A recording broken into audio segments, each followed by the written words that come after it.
Yang saya hormati para santri semuanya, kita akan lanjutkan pemaknaan tentang hukum-hukumnya Allah Subhanahu wa Ta'ala.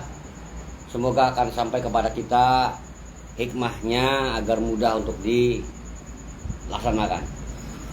Berkenaan dengan tema malam hari ini masih mengacu kepada tema di bulan kemarin, yaitu perkara dosa. Pada malam hari ini kita akan sama-sama bahas yaitu perkara dosa, yaitu apa yang dimaknai di Al-Quran, yaitu perkara ismah dan juga danabah. Dan yang ketiga adalah perkara jaromah. Dalam hal pemaknaan perkara dosa, tentunya ini adalah konsekuensi dari segala perbuatan buruk. Apakah berupa perbuatan itu adalah amal, ya, ataupun juga bisa dimaknai sebagai faal, itu bisa. Yang mana hal tersebut adalah konsekuensi kita dikarenakan kita berbuat buruk, yang mana sangat tidak dianjurkan perbuatan buruk tersebut dilaksanakan. Tapi yang namanya manusia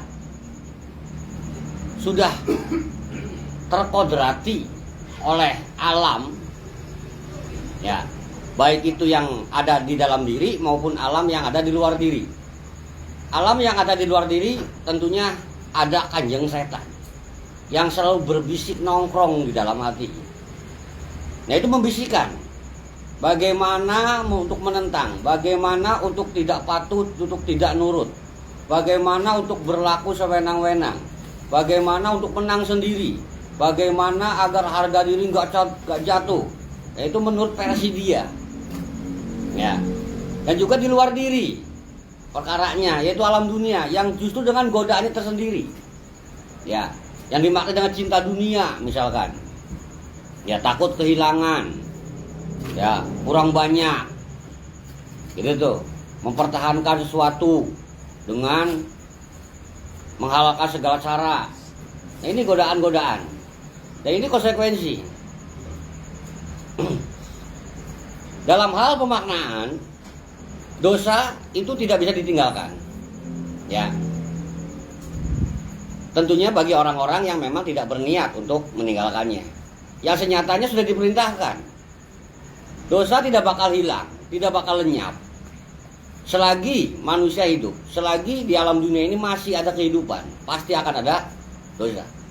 Karena dosa adanya di alam dunia. Apa pernah mendapati dosa di alam iblis?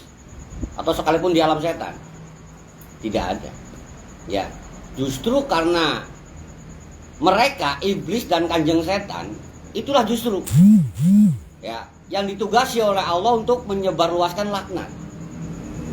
Jadi perbuatan mereka bukan dosa, memang tugas. Dan kita pun ditugasi untuk menjauhi iblis dan setan. Ini sama-sama tugas tuh. Ya. Tapi kita condong kepada mengiyakan iblis, mengiyakan setan. Nah ini, di sini permasalahannya nih. Jadi dosa konsekuensinya. Yang mana pemaknaannya wazaru, yaitu tinggalkanlah zahirul ismi wa batinahu. Tinggalkanlah dosa, baik itu yang nampak maupun yang tidak nampak. Baik itu dosa secara lahir maupun secara batin. Baik secara dosa yang ada pada dalam diri, yang berkenaan dengan kanjeng setan beserta keiblisannya. Berikut juga tinggalkan perkara dosa yang bisa dimunculkan oleh ini alam dunia. Dalam hal pemaknaan tadi di Quran surat Al-An'am ya 120, wazaru zahirul ismi wa batinahu innal ladzina yaksibunal isma sayuzauna bima kanu ya'tarifun. Dan tinggalkanlah dosa yang nampak ataupun yang tersembunyi, yang lahir batin. Ya, kita direhabilitasi lahir batin. Ya. Sesungguhnya orang-orang yang dia yaksibunal isma, ya, dia kasab terhadap dosa, memperbuat, berniat, ya, ada keniatan dalam berbuat dosa, sayuzauna, maka kelak akan diberikan balasan bima kanu yaktarifun, terhadap apa-apa yang sudah orang tersebut kerjakan. Nah, di sini kerjakan, ya, menggunakan kata yaktarifun dari akar kata orub. Berarti dari apa yang memang dia curangi. Kenapa kok perkaranya dengan kecurangan? Manusia, ya, hakikatnya, ya, dan kita kenal dong, makrifat banget dong, bahwa kita ini makhluk. Kan begitu? Sudah pasti makhluk itu ada yang menciptakan.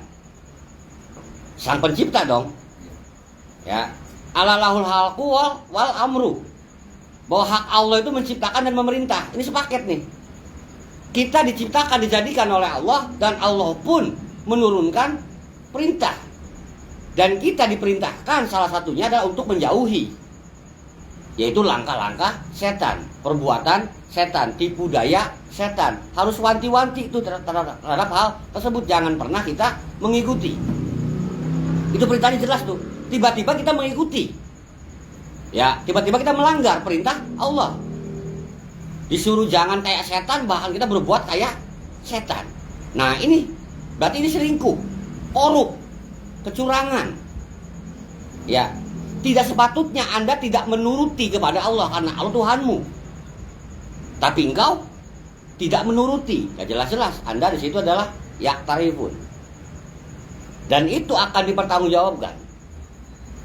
Ya, dalam hal kategori isma atau ismun, ataupun juga dimaknai dengan ismah, ya, ini berkenaan dengan perkara segala sesuatu yang buruk, apapun itu, yang intinya akan merugikan diri, akan merugikan orang lain, ya, yang nanti ketika diturunkan perintah ini jelas-jelas akan berdampak luas nantinya, sehingga ada pencegahan secara perintah, yaitu untuk menjauhi larangan. Ya. Kenapa pada diri manusia harus tergoda oleh setan? Kan begitu. Bahkan oleh alam dunia. Ya karena dalam segi penciptaan pun pada diri kita sudah ada unsur setannya, sudah ada unsur duniawinya. Jadi ada konektivitas. Di mana manusia, kata tasawuf katanya diciptakan dari 4 anasir. Kan begitu? Anasir panas, api, anasir dingin, angin, anasir basah, air, anasir kering, tanah. Nah, dibagi 2 tuh, anasir atas dan anasir bawah. Anasir atas, api dan angin. Ya, anasir bawahnya air dan tanah. Tuh, dari api nih, dari atas nih sudah ketahuan ada di situ api, nar. Bahwa setan diciptakan dari api. Iblis dijadikan dari negeri api. Termasuk jin dari api. Ya. Kan begitu. Nah, terus tanah. Di tanah kita sini alam dunia. Jadi ada konek ke kitanya itu. Jadi ketika kita tergoda dunia, ya memang kodratnya begitu. Karena kita ada unsur duniawinya. Ketika kita tergoda oleh setan, ya memang karena kita ada biangnya, ada koneknya, walaupun di situ hanya tertera panasnya api doang. Tapi yang diperintahkan oleh Allah haruslah senantiasa, ya, mengikuti ruh, mengikuti itu yang ademnya, tuh yang anginnya tuh. Ya, kalau bahasa tasawuf yang ono berarti ruh jahat dengan ruh baik. Padahal ruh sejatinya nggak ada yang jahat, ruh itu baik. Ya, paham? Ruh itu baik semua, ruh itu benar semua, nggak ada ruh kotor. Ya, kenapa kok bisa terkotori? Dikarenakan unsurannya yaitu api. Sebutlah setan, dan setan bukan bangsa ruh. Ya, setan itu sifat. Nah, sini nih perbedaannya nih. Ya, jadi sangat mudah bagi manusia ini untuk tergoda, baik itu oleh bisikan setan maupun oleh kemilau dunia. Sehingga jauhilah itu semua.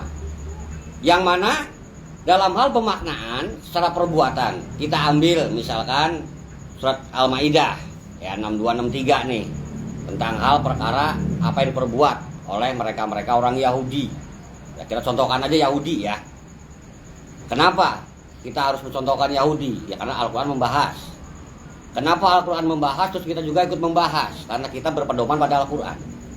Ya, sekalipun dijelekkan di situ Yahudi, kita tidak untuk menjadi Yahudi. Ya, karena Al-Quran juga jelas mengatakan ada Yahudi yang beriman, ada Bani Israel yang beriman, ada ahli kitab yang beriman. Ya, kita menilainya dari sudut pandang keburukan mereka. Wataro kasirum minhum, dan kamu akan melihat, yaitu kebanyakan dari mereka yusariuna fil ismi. Yusariuna, mereka itu bersegera ya, atau berlomba-lomba cepat banget dalam hal perkara dosa. Yahudi itu ya, kita berbicara Yahudi, tinggal raba diri aja. Iya enggak, kita ini Yahudi, sifat Yahudi. Mungkin kita enggak Yahudi, tapi mungkin bisa jadi sifat Yahudinya ada, yaitu dalam hal perkara berbuat dosa, ismun, berbuat kejahatan. Ismun itu kejahatan ya, itu ada bersegera gitu loh, cepet banget kalau urusan kejahatan ya. Daripada nganggur gua embat aja, nah gitu kan ya. Daripada gua nggak kenyang, udah gua habisin sekalian, bodo amat orang lain. Nah ini nih keburukan. Nah, dan itu dikisahkan, itu adalah karakter Yahudi. Ternyata kita bukan orang Yahudi, tapi memiliki karakter seperti itu. Nah, berarti kita rada-rada Yahudi. Jadi jangan asal tunjuk ya, lu Yahudi, jangan-jangan. Ya, kitanya Yahudi. Yang kemudian wal udwan, permusuhan. Nah ini nih ya. Mereka itu bersegera dalam hal berbuat dosa dan permusuhan. Sudah berperilaku buruk, ditambah lagi ngajak-ngajak orang lain untuk berbuat keburukan. Ketika dinasehati malah musuhin, ngajaknya ribut. Ini nih ya. Oke, nggak masalah, itu Yahudi. Tapi silahkan raba ke diri.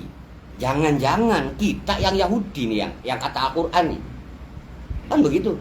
Ya kalau memang ini nggak berlaku, Quran harus dinasak, dihapus. Ya udah, ini buat Al-Quran Timur Tengah aja. Buat kita mah kan nggak ada usul Yahudi.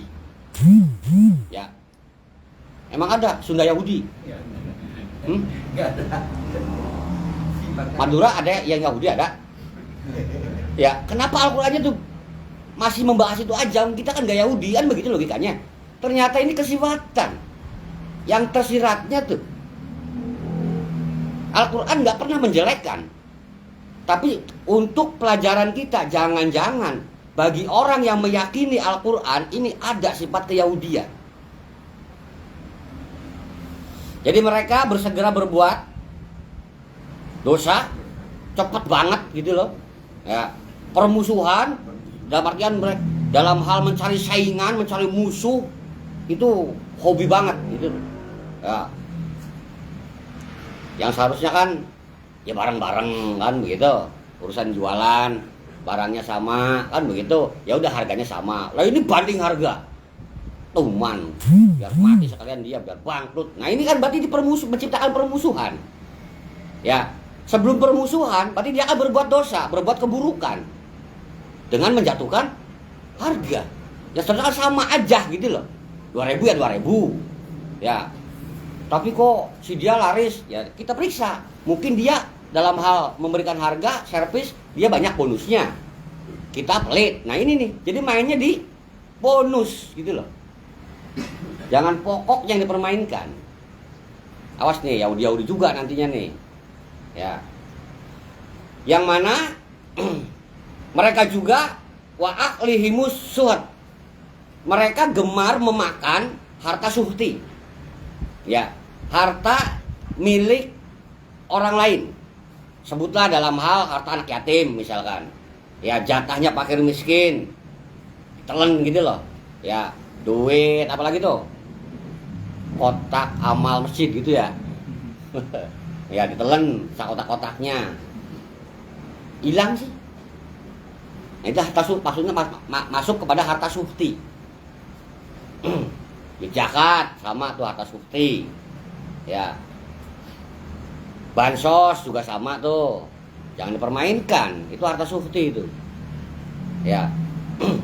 Nah, yang mana disimpulkan di Al-Maidah 62, la bisa makanu ya'malun. Maka sungguhnya amat buruklah apa yang telah mereka kerjakan itu.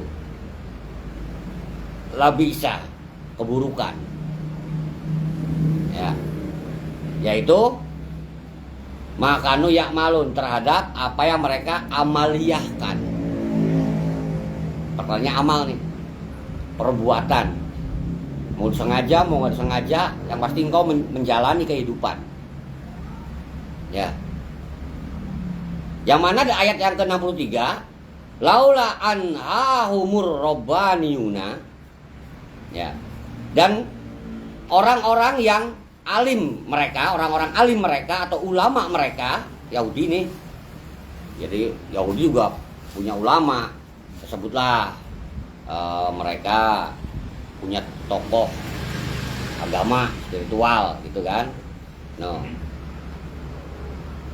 Yang kemudian wal ahbar, termasuk juga adalah para pendeta. Nah, mereka, kita nggak berbicara pendeta yang ono ya, mereka. Nah, yaitu terjadi angkolihilmul isma. Itu mereka tidak melarang mereka untuk mengucapkan perkataan dosa, perkataan bohong. Ya, tidak melarang. Nah, ini kan kita ngapain ngomongin pendeta, ngomongin pastor? Ya, ngomongin ulama-ulama mereka. Jangan-jangan karakter kepemimpinan agama semodel pendeta, semodel pastor ini ada di pemimpin umat Islam. Sebutlah Kang Ustadz ataupun Kang Kiai, kan begitu. Ataupun dia ketua majelis, sebutlah, atau tokoh agama. Ya, orang yang dianggapnya bisa mensolusikan sebagai ahli spiritual, orang pinter katanya. Tapi nggak dukun-dukun juga. Ya minimalnya mbah dukun deh. Atau kiai mbah, minimalnya kiai mbah bukan mbah dukun. Kiai mbah, jadi kiai yang bisa gitu tuh, sembuh gitu tuh. Namanya kiai mbah.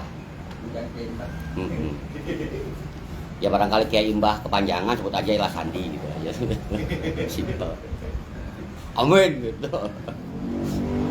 Iya, kiainya doang nggak bisa giliran dakwah di santet lepak-lepak. Iya. Banyak kiai yang di mimbar lagi enak tampil tiba-tiba melongo, bengong, nggak ketemu ayat, nggak ketemu dalil, pingsan jatuh sampai meninggalnya. Itu gara-gara coba kalau kiai mbah gagah berani dihajar dari bawah pun no problem. Ya, banyak majelis yang hancur gara-gara disantet, nggak bisa nangani, bubar majelisnya. Nyembah. Jadi ganti mbah aja tak? Ya, mbah aja deh. Mbah. Iya.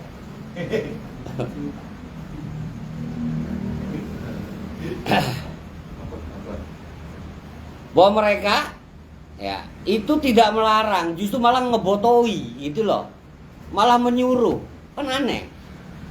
Jadi Al-Maidah 6263 ini orang-orangnya, masyarakatnya, dia gemar berbuat dosa, bahkan berlomba-lomba dalam hal berbuat dosa. Kemudian juga mereka saling gemar bermusuhan, mencari perkara, seneng banget persaingan gitu loh. Persaingan gak sehat dong tentunya. Sampai kepada memakan harta suhti. Dan itu oleh pemimpin mereka diiyakan, dibenarkan, tidak dilarang. Mungkin bisa berdalil, enggak, saya nggak mengiyakan. Bisa jadi tuh. Ya, tapi ingat, diamnya seorang pemimpin itu bisa jadi tanda setuju. Ya.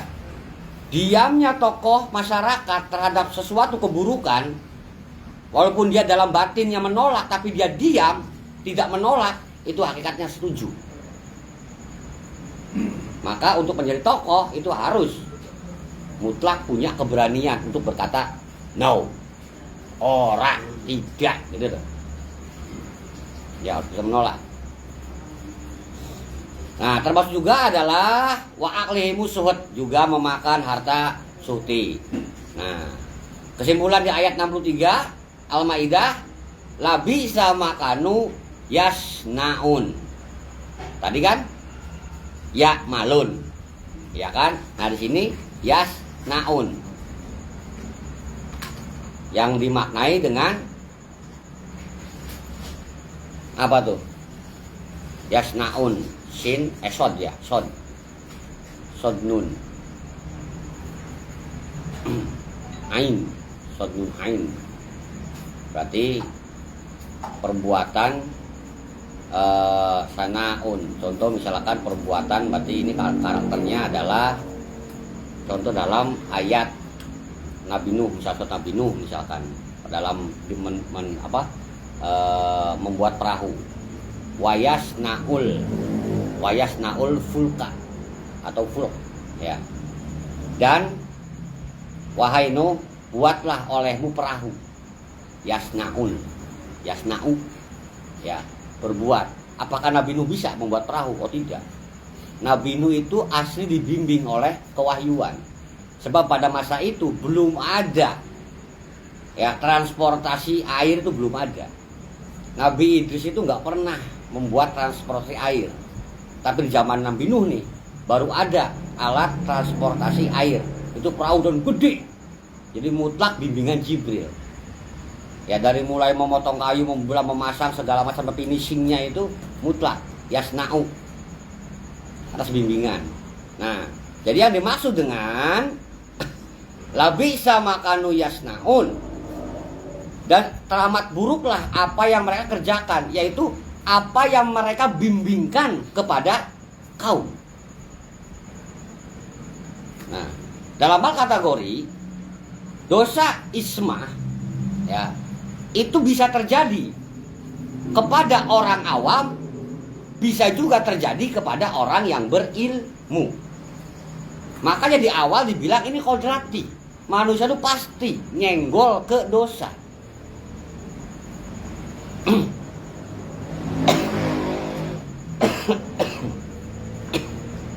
Atau dimaknai zaman itu ketika belum ada nasihat, dimaknai oleh kanjeng Nabi Adam adalah suatu kedzoliman. Bukan keburukan, tapi kedzoliman. Ya hakikatnya ya buruk. Sudah menentang perintah Allah. Ya. Juga di ayat lain dimaknai dengan labisa makanu yaf alun. Masih di Al-Maidah tuh ayat 79. Yaf alun, yang difaalkan, yang diafalkan. Jadi mau perubahan perbuatanmu mau berubah, afal, fa'il gitu tuh, berubah, tetap tujuanmu adalah di situ tentang hal perkara keburukan, dan itu pekerjaanmu walaupun berubah-ubah itu kena. Contoh misalkan engkau bermaksud untuk mencuri, gitu loh. Ya, hari ini dari pintu gagal, besok dari jendela, sama perbuatannya mencuri, cuman arahnya berbeda. Nggak berhasil dari jendela, besoknya lagi dari genteng. Nah ini af'al namanya nih, yaf'alun. Awas nih, jangan-jangan yang Yahudi kita nih, karakter Yahudi dibahas oleh Al-Quran, dan kita yakini Al-Quran sebagai pedoman kita. Ternyata kita ketika ngaji ini kesinggung, ini sifat gua banget ini, jangan-jangan. Ya, jangan-jangan doang cuman, jangan-jangan. Iya, setengahnya. Dan di antara dosa sebutlah dalam hal ini adalah misalkan dosa lahir batin tadi ya. Nah, batin juga bisa terlibat dalam hal perkara isma, dalam hal perkara dosa, berdosa hatinya.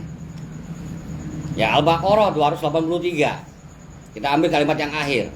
Wala taktumu syahadah, dan janganlah engkau kitman, janganlah kau menyembunyikan syahadah, persaksian. Jangan sembunyikan. Ya, persaksian itu jangan disembunyikan, tapi harus dimunculkan. Ketika engkau diminta untuk memberikan kesaksian, maka engkau harus tampil sebagai saksi. Dan mutlak dalam agama Islam, ya, rukun pertama adalah syahadah, persaksian. Asyhadu an la ilaha illallah wa asyhadu anna Muhammadar Rasulullah. Nah itu tuh yang harus kau persaksikan itu. Ya. Sebelum engkau nanti di akhirat bertemu dengan liko, hari pertemuan, maka di sini di alam dunia engkau diajari, yaitu melalui talqoan atau talkinan, ditalkin. Ya, agar engkau bisa menjawab nanti di alam akhirat. Jangankan di alam akhirat, pengetesannya pun oleh Munkar Nakir ada dalam kubur. Mengenai talkin. Ya. Dan ini nih sejatinya prosesi talkin ya liko. Liko hanya ini. Ya.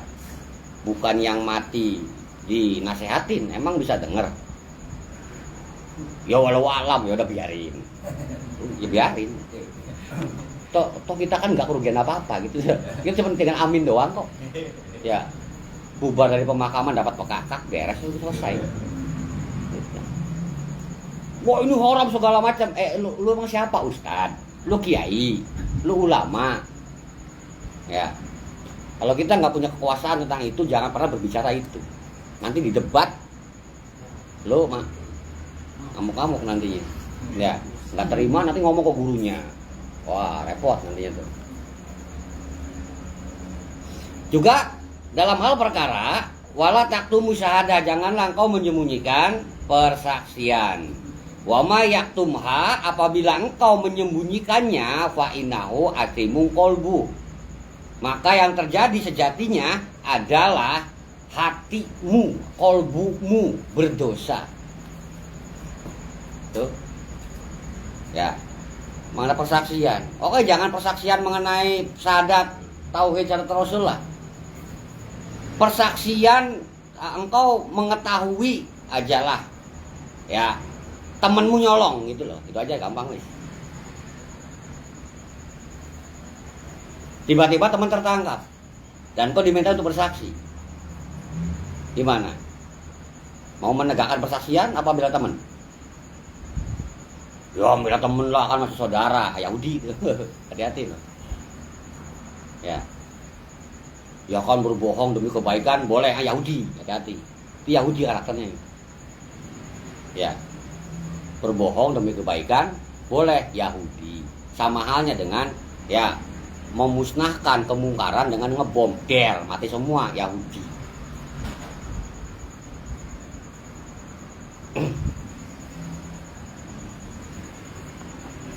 Berarti kita dong Yahudinya. Nah, kemudian perkara syirik. Ya. Innallaha la yaghfiru aysyraka bih. Bahwa sungguhnya Allah Subhanahu wa taala tidak mengampuni dosa syirik. Wa yaghfiru ma duna dzalik.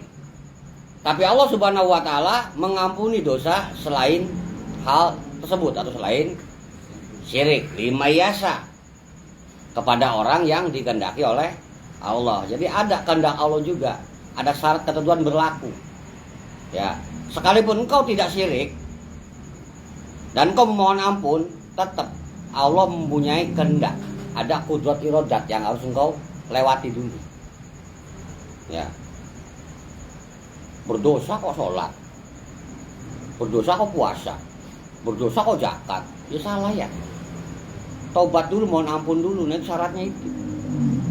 Ya, baru nanti engkau sholat, taubat, mau mau puasa taubat, mau sedekah kifarat atau sedekah taubat, kena karena kau sudah beristighfar, sudah mohon ampun, sudah mengakui. Yang mana kemudian wa may yusyrik billahi faqad iftara isman azima. Dan barang siapa yang mempersekutukan Allah, maka sejatinya dia sudah berbuat dosa besar. Ya. Kesalahan besar, kejahatan besar. Ismah atau ismun itu kejahatan, dosa kejahatan. Engkau jahat. Dan manusia itu diciptakan bukan untuk jahat. Yang jahat mah itu binatang. Dengan binatang yang lain itu jahat. Manusia dengan manusia yang lainnya itu nggak boleh jahat. Ya, tapi ketika manusia melakukan kejahatan, baik orang awam maupun orang yang berilmu, nah itulah sejatinya masuk dalam jajaran ismah.